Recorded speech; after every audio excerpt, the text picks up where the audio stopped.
Halo teman-teman, pada sesi kali ini kita akan melanjutkan membahaskan dynamic routing yang sudah kita pelajari di sesi sebelumnya yaitu RIP. Nah, sekarang kita akan menggunakan yang lain yaitu yang EIGRP. Oke. Nah, konsep yang perlu teman-teman tahu sama aja seperti RIP, kita harus tahu yang directly connected, yang terkoneksi langsung. Oke, tapi kita nggak menggunakan GUI lagi nih. Kalau kemarin kan kita pakainya ini RIP, langsung masukin. Sekarang kita menggunakan CLI nanti. Oke. Nah, terus juga teman-teman buat juga seperti ini, PC-PC-nya boleh dipakai IP-IP-nya atau mau buat IP sendiri. Oke, terus jangan lupa sambungkan masing-masing fast Ethernet 00. Oke, dimasukin gateway-nya. Terus SE-nya juga jangan lupa dimasukin gateway-nya. Oke. Kalau misalnya udah, kita langsung aja. Ini belum diberikan routing apa-apa, jadi kalau kita kirim PC 5 ke PC 4, dia masih fail. Meskipun di refresh pun masih fail. Nah, gimana caranya? Kita harus configure di masing-masing router. Oke, kita mulai dari router yang paling kiri. Langsung ke CLI-nya aja. Nah, kalau udah bekas config if dan lain-lain, itu kita exit aja.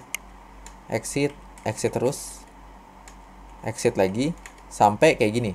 Press return to get start. Baru kita enter dan di sini kita mulai. Oke, yang pertama EN terus tab aja, enablein dulu. Terus kita mau masuk ke terminal. Jadi di configure tab terminal. Kalau udah masuk ke router config, nah di sini baru kita bisa mulai nih. Pertama, kita mau masuk ke routernya. Jadi kita ketik root tab router, terus tanda tanya aja.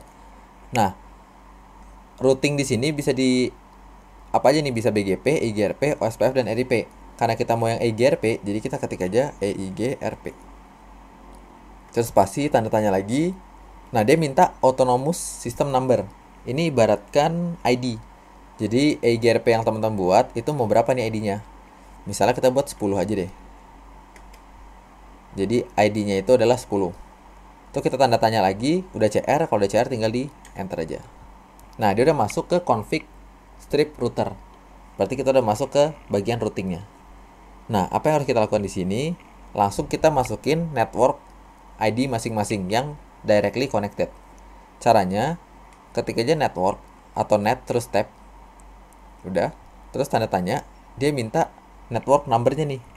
Ya udah, kita langsung masukin aja network number dari masing-masing network ID. Mulai dari 192.168. Berarti yang ini dulu ya, yang 5.0. Bisa spasi lagi. Nah, ini EIGRP wildcard bits. Ini tuh subnet masknya, tapi dibalik. Jadi gini ya. Saya tulis di sini. Ini kan karena kita /24. Kalau /24 atau default itu nggak perlu ditulis juga nggak apa-apa wildcardnya. Tapi misalnya mau tetap ditulis, itu wildcardnya jadi gini. Kalau /24 kan kayak gini, 255.255.255.0. Kalau wildcard dia dibalik, jadi 0.0.0.255 gitu. Oke, jadi tinggal dibalik aja. Kalau misalnya tadi kita nggak mau tulis, berarti langsung di enter aja. Nah, dia udah berhasil.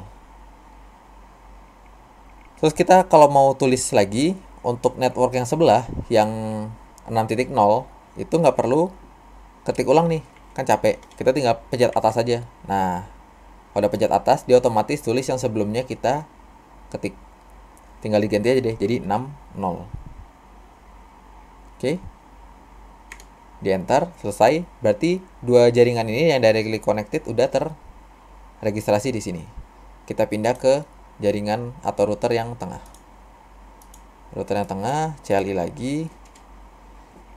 Kita enable. Kita configure terminal. Terus kita masuk ke routernya yang EIGRP. Terus yang 10 lagi ya, harus sama. Udah selesai, udah masuk. tinggal didaftarin networknya satu-satu. Mulai dari yang kiri, berarti 192.168.60. Nah, dia berarti udah saling terhubung nih kalau tulisannya kayak gini. EG per 10 neckbore bla bla bla. Berarti dia udah ke koneksi dari router ini ke router yang kiri. Kita enter aja. Terus buat lagi ke jaringan yang kiri berarti 10. Buat lagi jaringan yang kanan berarti 20. Ke jaringan yang router yang kanan berarti 40. Udah selesai. Tutup, pindah ke jaringan berikutnya. Nah, ini di exit dulu aja.